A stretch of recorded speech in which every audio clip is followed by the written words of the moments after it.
في البدء كان الكلمة والكلمة كان عند الله وكان الكلمة الله.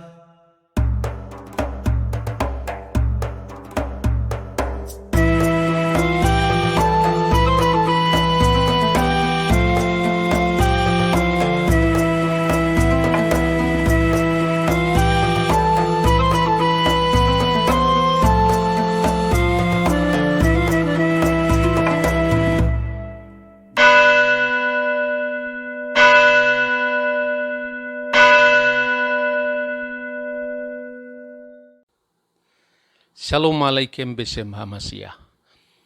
Masih melanjutkan perbincangan tentang halal atau haramnya mengucapkan selamat Natal. Profesor Quraish Shihab mendasarkan bolehnya umat Islam mengucapkan selamat Natal kepada saudara Kristen berdasarkan surah Maryam ayat 33. Di mana Nabi Isa di sana berkata, "Wassalamu alayya yauma wulitu wa yauma amutu wa yauma ub'atsu hayya." Selamatlah saya ketika saya dilahirkan, ketika saya wafat, dan ketika saya dibangkitkan hidup kembali. Menurut beliau, berarti Nabi Isa sendiri yang mengucapkan selamat atas kelahirannya pertama kali sebelum yang lain mengucapkannya. Tentu, kata Profesor Quraish Shihab, tentu memandang Isa Al-Masih dalam perspektif Islam. Tetapi beda dengan Ustadz Abdul Somad, kita diingatkan pada 3 hal yang membuat beliau tidak mau mengucapkan Natal. Yang pertama, mengakui Yesus sebagai anak Allah. Yang kedua, mengakui Yesus lahir 25 Desember. Dan yang ketiga, mengakui Yesus mati di palang salib, yang ketiga-tiganya disangkal oleh Al-Quran. Nah, saya sudah pernah menjawab tentang masalah anak Allah, yang tentu tidak sekasar atau seprimitif yang dituduhkan oleh Habib Rizik tentang siapa bidannya. Yang sekarang saya akan berbicara, benarkah Yesus lahir tanggal 25 Desember? Saya harus katakan, jangankan Ustadz Somad yang di luar iman Kristen, di dalam kekristenan sendiri kesalahpahaman tentang Natal ini sudah ibarat penyakit itu begitu akutnya menggerogoti gereja. Mula-mula karena kebencian terhadap saudara seiman dari kalangan Katolik. Bahkan saya mengatakan bahwa kebencian terhadap Katolik ini telah membunuh gereja, sehingga gereja berada di dalam kesalahpahaman yang luar biasa tentang Natal. Yang harus ditekankan pertama kali, tidak pernah ada dokumen yang menyebut secara eksplisit bahwa Dewa Matahari yang tak terkalahkan atau Sol Invictus itu lahir 25 Desember. Bahkan, sebagaimana sering saya sampaikan di banyak forum, Dewa Matahari atau yang dikaitkan dengan Dewa Matahari yaitu Saturnalia, puncak titik musim dingin, itu baru dirayakan di Roma tahun 274 Masehi oleh Kaisar Aurelian. Sebaliknya, justru sumber-sumber sejarah gereja, dokumen-dokumen gereja yang sangat tua, yang sampai sekarang masih bisa dilacak keberadaannya, bahkan dibaca secara luas, asal kita mau atau tidak, itu sudah merayakan Natal pada tahun 126 Masehi. Nah, dokumen pertama yang merujuk bahwa perayaan malam Natal itu sudah dirayakan di Roma oleh Uskup Telesporus tahun 126 Masehi. Di sana jelas-jelas dikatakan begini, di dalam dokumen gereja yang disebut Liber Pontificalis dalam bahasa Latin. Hic constituit ut septem, ebdu modos ante pasta. Iutum celebrurentur et natalem Domini Jesu Christu noctu missas celebrarentur. Jadi bersamaan dengan perayaan Paskah, Natal dirayakan. Dia, maksudnya Paus Dioscorus, menetapkan puasa 7 minggu prapaskah agar dipelihara oleh gereja. Dan ditetapkan pula misa sepanjang malam Natal dari Tuhan kita, Yesus Kristus. Jadi ini jelas tahun 126. Memang pada saat itu belum ditentukan sebagai dokumen gereja resmi. Tetapi tradisi untuk merayakan Natal itu sesungguhnya kemungkinan besar merupakan reaksi terhadap bidat gnostik yang menyangkal realitas kemanusiaan Yesus termasuk kelahirannya. Untuk itu gereja mengenang apa yang pernah dituliskan dalam Alkitab. Di dalam 2 Timotius pasal 2 ayat 8, jelas-jelas dikatakan bahwa Injil yang diberitakan oleh Rasul Paulus adalah Yesus Kristus yang lahir dari keturunan Daud dan bangkit dari antara orang mati. Ingatlah, jadi supaya kita mengingat kelahiran Yesus dari keturunan Daud, artinya Natalnya, dan kebangkitannya dari antara orang mati, yaitu Paskahnya. Ini saling berkaitan. Dokumen pertama.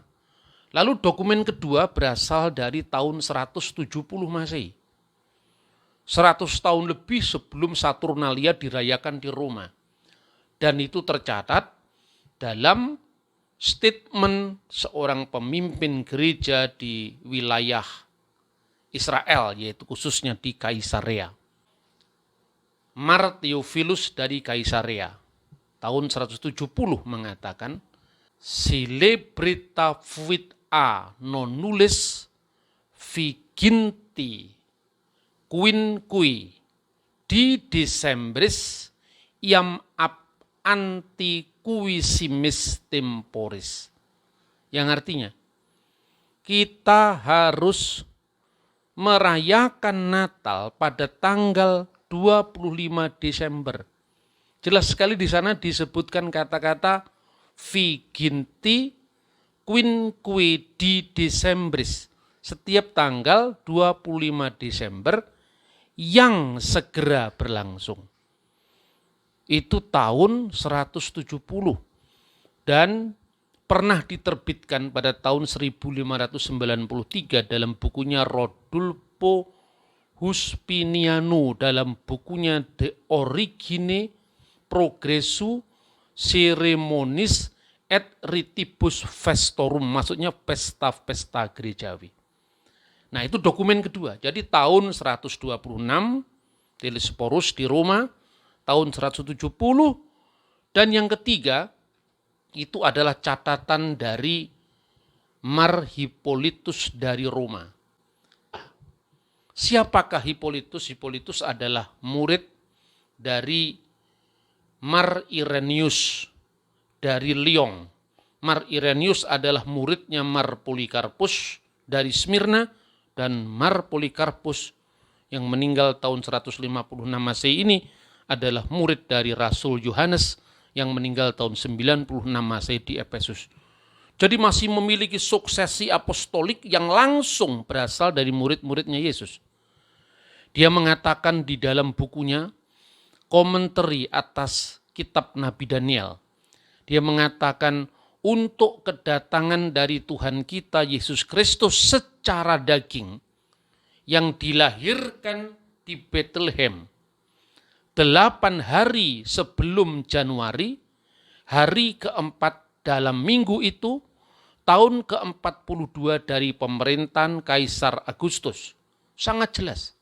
Higar proti parusia to kurio imon hi ensarkos. Jadi tentang kedatangan Kristus yang pertama dalam keadaan daging. Sebab pada second coming, kedatangan Yesus yang kedua dalam kemuliaan. En hi genitai en Bethlehem, yang telah dilahirkan di Bethlehem. Egeneto, dan itu terjadi pro octo kalandon Januarion. yaitu 8 hari sebelum bulan Januari.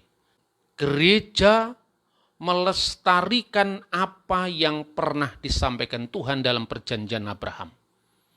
Artinya rasul-rasul itu tidak kehilangan akar keyahudian mereka. Karena seorang dihitung itu tidak pada saat dia lahir, tapi pada saat 8 hari penyunatan. Maka dalam dokumen-dokumen gereja, Khitan Al-Masih ini menjadi hitungan pertama tahun baru. Maka dalam tulisannya Hippolytus dari Roma, di tengah-tengah hantaman budaya pagan, mereka tidak pernah kehilangan warna atau ciri khas apostolik mereka sebagai penerus dari kitab Taurat, yaitu 8 hari. Artinya di sini menunjukkan bahwa Yesus dilahirkan 8 hari sebelum Januari, dan itu tanggal 25 Desember. Ini kira-kira tahun 202. Jadi sangat jelas. Kemudian saudara-saudara, pada tahun 189 mulailah di Mesir, karena gereja kuno itu tidak hanya gereja Katolik, tidak hanya gereja Katolik di Roma, tetapi ada gereja di Konstantinopel, ada gereja di Yerusalem, ada gereja di Antioquia, dan ada gereja di Alexandria.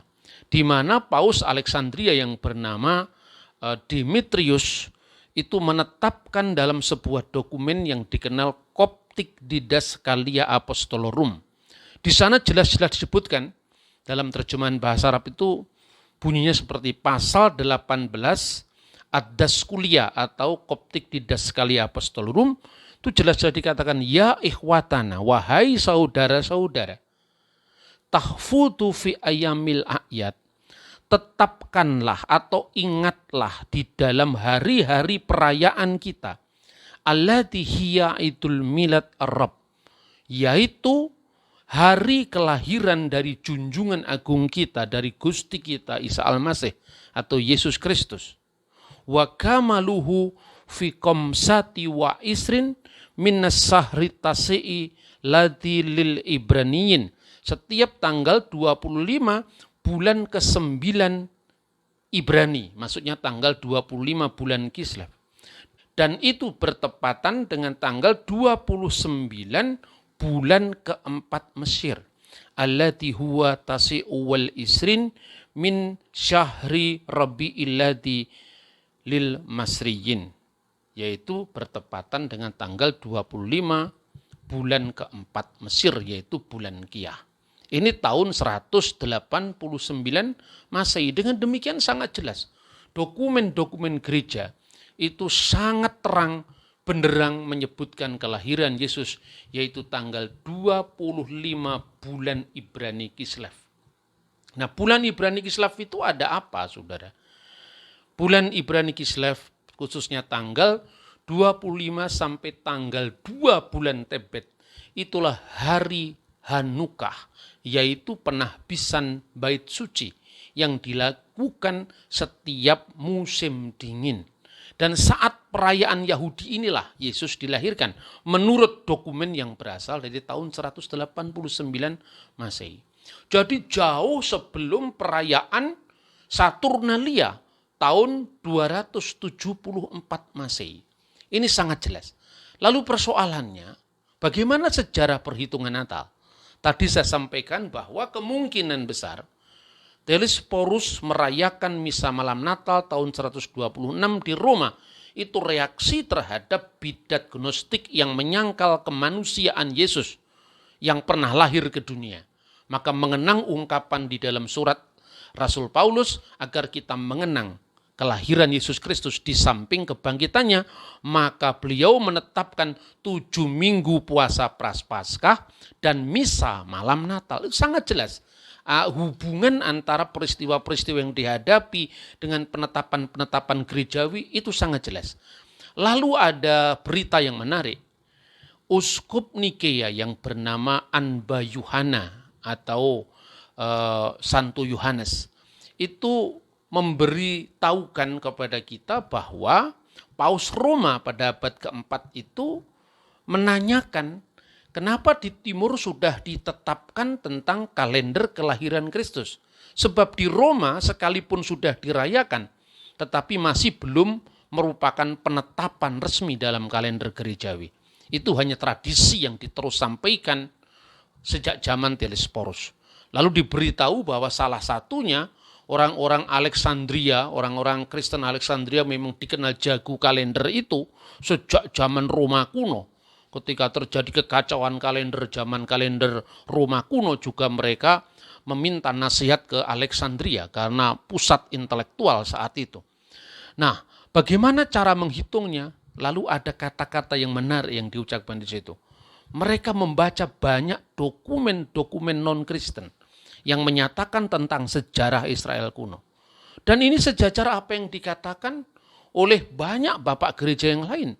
Misalnya kenapa perayaan Natal itu pasti, itu ditekankan oleh Yohanes Chrysostomus. Dengan penekanan karena dokumen-dokumen saat itu masih tercatat dengan sangat rapi pada zamannya. Lalu salah satu dokumen yang disebut untuk menghitung Natal itu adalah dokumen Yahudi yang dikenal dengan dokumen Megillot Ta'anit atau dokumen puasa. Di mana orang Yahudi harus puasa setiap tanggal 9 bulan Ab. Dan ini juga paralel dengan yang ditulis oleh sejarawan Yahudi yang bernama Flavius Josephus dalam Jewish War, yaitu dalam perang Yahudi, buku yang ke-6, bab 4, angka ke-15. Di dalam dokumen puasa Yahudi yang dikenal dengan Megillot Ta'anit itu disebutkan dengan jelas tanggal bahkan jamnya runtuhnya bait Allah di Yerusalem. Beshe harap Bet Hamikdas Harisona.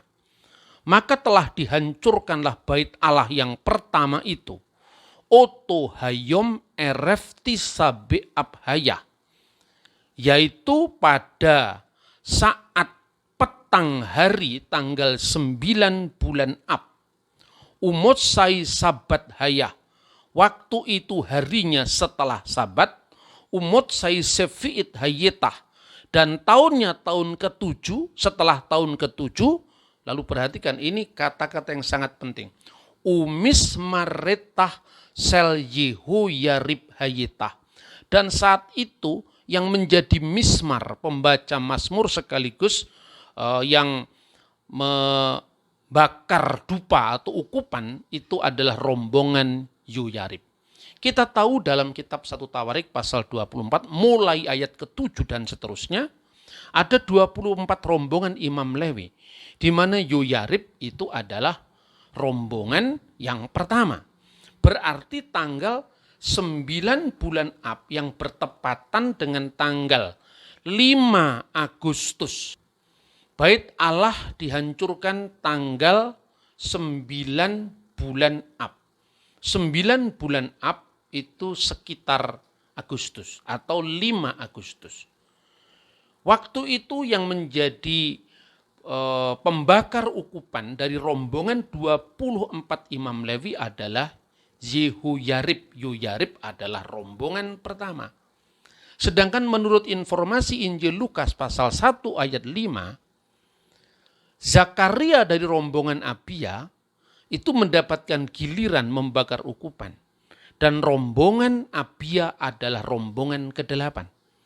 Disitulah kemudian para ahli liturgi gereja itu kemudian merunut ke belakang setelah diketahui pedoman yang paling dekat dengan peristiwa sekitar 75 tahun setelah kelahiran Yesus. Itu adalah 5 Agustus tahun 70 Masehi yang membakar ukupan rombongan pertama. Maka apabila dihitung ke belakang, mulai bulan Ab dihitung ke belakang. Karena bulan Ibrani terdiri dari Nisan, Iyar, Sivan, Tammuz, Ab, Elul, Tisri, Markeswan, Kislev, Tebet, Sefet, Adar. Kalau dihitung ke belakang, berarti 5 Agustus itu minggu pertama bulan Ab yang membakar ukupan adalah Yoyarib rombongan pertama. Maka nanti minggu keempat bulan Tammuz rombongan ke-24. Minggu ketiga bulan Tammuz rombongan 23.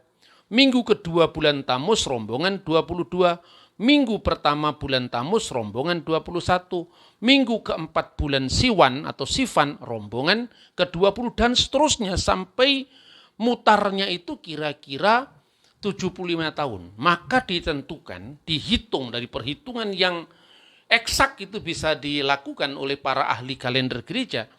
Maka Zakaria dari rombongan Abia, rombongan ke-8, itu membakar ukupan pada minggu kedua bulan Tisri, tahun 3756 tahun Yahudi, yang bertepatan kira-kira bulan September tahun 748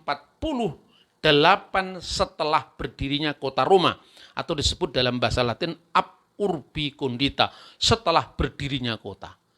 Nah sekarang Lukas pasal 1 ayat 26 mencatat, pada bulan ke-6 malaikat Gabriel pergi ke Nazaret menemui seorang perawan yang bernama Maria. Untuk apa? Memberitakan hari kelahiran Sang Kristus. 6 bulan setelah bulan Tisri, itu kalau bulan Ibrani bulan Nisan. Maka sejak gereja yang sangat kuno sekali, mulai dari zamannya Hippolytus, kemudian bapak-bapak gereja kira-kira hidup pada abad kedua awal, sampai abad ketiga, abad keempat, ya, itu sudah menghitung. Makanya perayaan Bunda Maria menerima kabar gembira itu tanggal 15 bulan Nisan yang bertepatan dengan tanggal 25 Maret. Karena usia kandungan itu normalnya 9 bulan, dan Yesus benar-benar jadi manusia, maka dikandung 9 bulan itu adalah catatan terkuno. Dan kita tidak akan berspekulasi kenapa 9 bulan, kenapa bukan 9 bulan lebih, kenapa bulan 7 bulan, itu kan spekulasi. Tetapi catatannya memang 9 bulan, itu catatan-catatan kuno. Setelah bulan Nisan itu tanggal 25 bulan Kislev, dan itu perayaan Hanukkah. Ini fakta-fakta dasar yang saya sampaikan kepada saudara khususnya untuk menjawab kesimpang siuran kalender Natal. Maka saya katakan, jangankan kok Ustadz Somad, orang Kristen sendiri bingung. Mungkin malah ketika Anda mendengar apa yang saya sampaikan itu Anda mengatakan, wah rumit sekali. Rumit jangan ngomong. Kalau rumit jangan bikin gaduh. Kalau rumit ya jangan menyebarkan kegaduhan kepada yang lain. Karena apa? Yang meragukan pertama kali kalender Natal itu baru pada zamannya, kalau sejarah di Jawa, zamannya Paku Buwono itu. Dan itu baru kemarin sore. Yang namanya Paul Ernest Jablonski itu seorang teolog Jerman. Hidup antara tahun 1693 dan meninggal tahun 1757. Dia orang yang pertama bikin teori bahwa Natal adalah kelahiran Sol Invictus. Itu baru tahun 1743 kira-kira. Dan kemudian karena semangat anti-Katolik, semangat asal beda dengan Katolik. Dan kalau waktu itu gerakan reformasi sangat anti-Katolik, makanya di gereja sekarang ini banyak kualat juga ini karena kebencian yang tidak beralasan tadi. Kemudian diikuti oleh orang-orang Katolik yang beberapa waktu itu minder terhadap gerakan Protestan, antara lain para rahib Benediktan yang mengikut saja kalender itu, hanya mengikor. Nderek bebek, hanya mengikuti bebek saja tanpa melakukan cross-check sejarah. 25 Desember adalah kelahiran Sol Invictus. Tapi bagaimana faktanya? Yang pertama-tama harus saya jelaskan. Fakta yang pertama, bahwa tidak pernah ada dalam dokumen sejarah manapun bahwa Sol Invictus lahir 25 Desember. Tidak pernah ada. Jelas-jelas pernah ditemukan yang namanya kronogram 354. Artinya kalender tahun 354. Itu jelas-jelas yang diduga bahwa 25 Desember adalah perayaan Natal itu adalah ada kata-kata begini dalam salah satu lembaran kalender itu. Hurufnya N, lalu tulisan Invicti, lalu CM, lalu angka Romawi.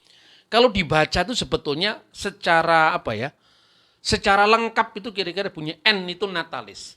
Jadi natalis, Invicti, natalis, kelahiran dia yang tak terkalahkan. CM itu singkatan dari Circensis Missus, bahasa Latinnya Triginta. Jadi kira-kira kalau diartikan dalam bahasa Indonesia, 30 permainan yang ditentukan bagi dia yang tak terkalahkan. Nah persoalannya, dia yang tak terkalahkan itu siapa? Di sini tidak ada kata sol, di sini tidak ada kata dewa matahari, tetapi cuma ada kata Invicti, dia yang tak terkalahkan. Dan dalam liturgi bahasa Latin, Yesus itu disebut dia yang tak terkalahkan. Karena dia yang telah mengalahkan maut dengan kuasa kebangkitannya. Maka jelas ini tidak menunjuk kepada dewa matahari. Apalagi dalam dokumen yang sama, kronogram 354 itu jelas-jelas disebutkan 8 hari sebelum Januari itu adalah Natalis Christus in Bethlehem. Natalis Yesus Kristus di Bethlehem. Jadi jelas, semua dokumen kuno menyebutkan Natal itu 25 Desember. Tapi pertanyaan klasik berikutnya adalah, bagaimana domba-domba di padang digembalakan pada waktu malam? Mungkinkah pada musim dingin di bulan Desember ada domba-domba yang digembalakan pada waktu malam? Itu pertanyaan klasik berikutnya.